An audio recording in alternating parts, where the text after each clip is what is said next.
Hey guys, how you doing? My name is John. Thank you so much for tuning in. One thing I wanted to do in the month of December is to highlight channels that I really enjoy watching and expose those channels to you guys, so hopefully you guys will enjoy them and show support as well.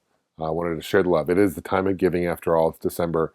So one guy I wanted to show you guys, one channel, his name is Michael. He's got the great channel called MichaelBtheGameGenie. I'll put a link to his channel below. In this video, he's going to be reviewing Prisoners of War for the NES.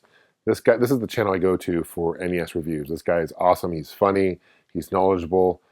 Check him out, guys. Hope you guys enjoy as much as I do. Take care and happy holidays.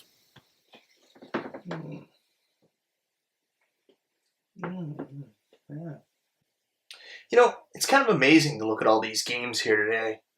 Couldn't imagine having this kind of collection when I was just a kid. In fact, when we were kids, we had to be much more selective about what games we could own in our library, as we really only got them for birthdays or Christmas. But unlike the kids of today, we actually had another option. We could go to a store and actually rent a game out to see if it was worth actually owning. These rented games then fell into three categories. Number one was a game you absolutely fell in love with immediately, and it was quickly added to your wish list. Number two was a game that you rented, you didn't really like, or you kind of hated, you never really wanted to play it again.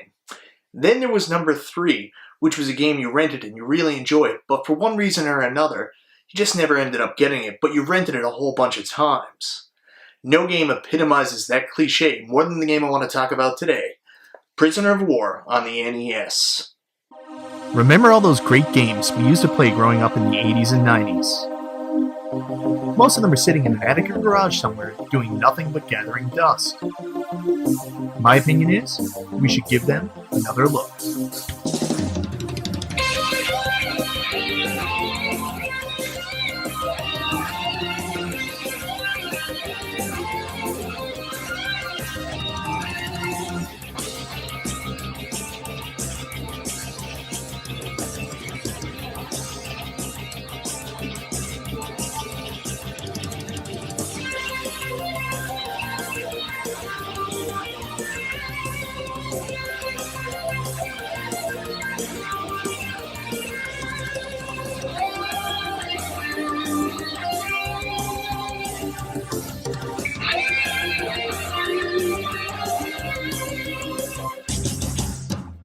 I've often been accused of looking at games with rose-colored glasses because of my past experience with them, and that's a fair comment. So that's why today I want to take a look back on a game I know is far from perfect. P.O.W may not be a masterpiece like Shatterhand or Bucky O'Hare, but there's no denying that it's just a ton of fun.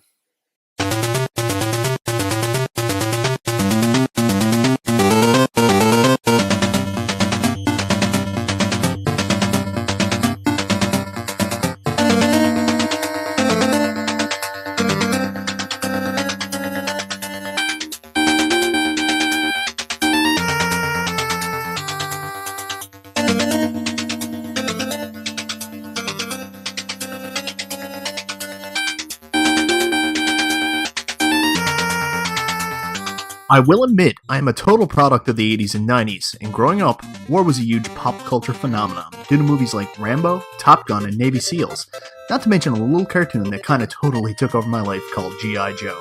As a kid growing up in that time period, all me and my friends wanted to do was play war with toy guns or with our G.I. Joe action figures. Then one Friday, on a weekly trip to the movie store to rent a game for the weekend, I first cast eyes upon the very cool box art for P.O.W.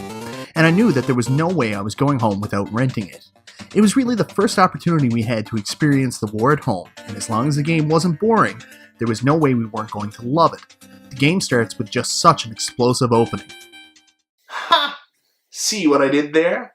Okay, so I wasn't just talking about the opening where the wall to your cell explodes, and you are unleashed into the heart of the POW camp with nothing to defend yourself except for your bare hands and some pretty stiff kicks. But the actual opening itself, combined with that epic music, just got me so fired up.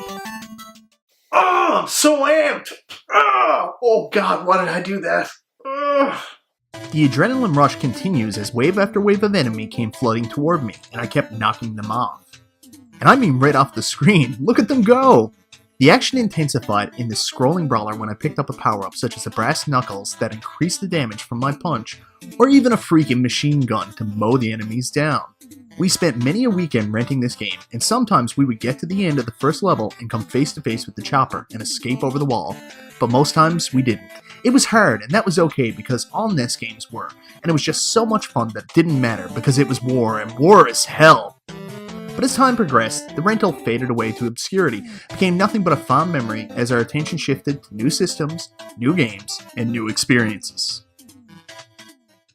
That is until a few years back when I decided to start collecting all the NES games. And of course, right at the top of the list was one of my fondest childhood rentals. And now that my tastes are a little bit more refined and my skills are at their sharpest, I'll finally get to truly enjoy the brilliance that this game is based on my nostalgia. Right? Or was I merely in love with a subpar arcade port, based solely on the theme? I loved P.O.W as a kid, and it could do no wrong in my books, but coming back to it years later, and there are some glaring problems that you encounter pretty early on. First off, for those of you, unlike me, that have friends and want to experience this game with them, unfortunately you are out of luck, as unlike the arcade version, it's solely a one-player experience. This is disappointing, but like I mentioned earlier, I usually play games by myself, and as long as it plays well, I should still easily love it. Well, it does, and it doesn't. The combat is simple enough, as you kick and punch your way through the enemy forces to escape the P.O.W camp. The hit detection on the enemies is fairly good, so either the kick or punch will suffice and doesn't force you to use one over the other. But get ready for some pretty serious finger fatigue, because these enemies take a ton of hits. And I do mean a ton. There were times when I seriously had to question whether or not they were taking any damage at all. The early enemies are simple enough to fell and take 1 to 5 hits, but as the game progresses, expect the number of hits on even the simplest enemies to increase as well. Luckily, there is a power-up called the Brass Knuckles that increases your attack power, and you will be regularly taking out enemies with half of the effort. Even without the Brass Knuckles, it still isn't that much of a challenge. That it is until you start to get swarmed, and while you are hitting the enemy that you are focused on for the 37th or 38th time, another one attacks you from behind. This isn't uncommon in scrolling beat-em-up games like this, and we all know what to do. Use a jump attack or jump kick. Time to go to the air and bring down some swift justice. Or do whatever the hell that was. Yeah, I'm not really sure in what world that would be considered a jump kick. I mean, this is the same era as American Ninja or Jean-Claude Van Damme, so the programmers must have known what a martial arts jumping kick was supposed to look like, but went with a ballet jump from Swan Lake instead. Exquisite form aside, or in layman's terms, the stupid look of the kick isn't really the issue. It's in the attack range, as most jump kicks are downward sloping. Like in a great beat-em-up like Turtles 2 the arcade game. Ah, much better. But in P.O.W, this kick goes on an upward motion, and you have to be pretty much within regular striking distance for it to work, so a punch or kick would have sufficed just as well. The one benefit is that during the bizarre jump kick, you can avoid attacks and projectiles, so keep that in mind, but thankfully they don't rely too heavily on it in important situations. Like a boss fight. Well, if you can get past the endurance that is Stage 2, you'll be face to face with a boss who can wipe you out immediately, unless you are proficient with the Swan Lake jump kick. Well, this should be a pleasant experience. Perhaps I'll do a swan jump kick through the wall afterwards to wash it down. But the attack mechanic isn't the only thing that makes this game needlessly difficult. There is also a little issue with scrolling.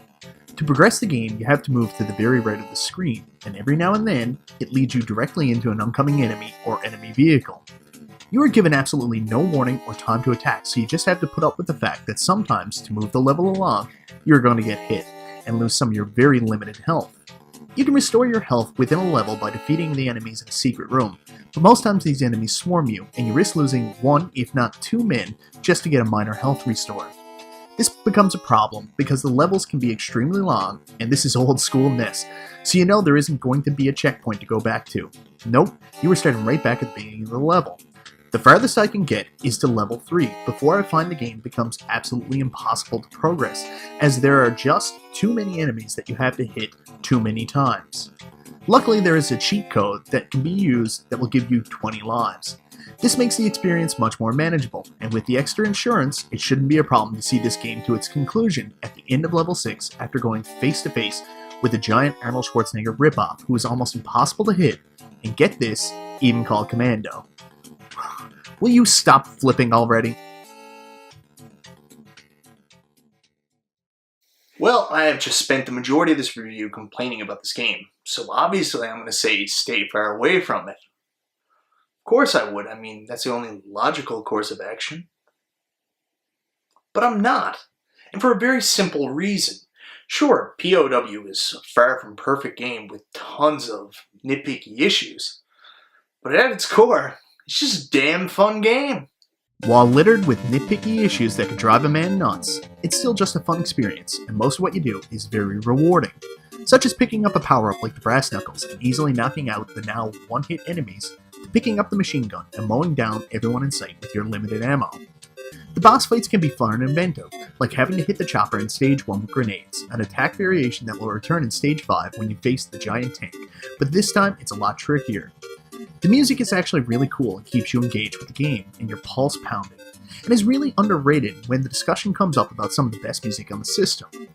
Overall, the game presents extremely well. But really, none of that even matters. The key here that I'm trying to present to you is that it's fun. And at the end of the day, isn't that why we play games? You know, to have fun? If you're the kind of person that's looking for perfection, P.O.W probably isn't the game for you. But if you want to have a ton of fun playing a decent looking game with a great soundtrack that's going to kick your ass but leave you smiling afterwards, take a chance on it. Because it's a relatively cheap game that I still have as much fun playing today as I did when I was a kid.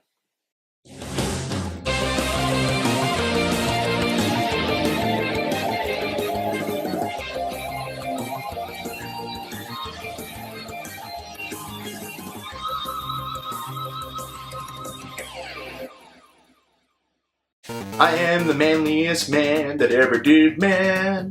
Kinda like Chuck Norris and Missing in Action. Well, maybe more like Hulk Hogan and Mr. Nanny.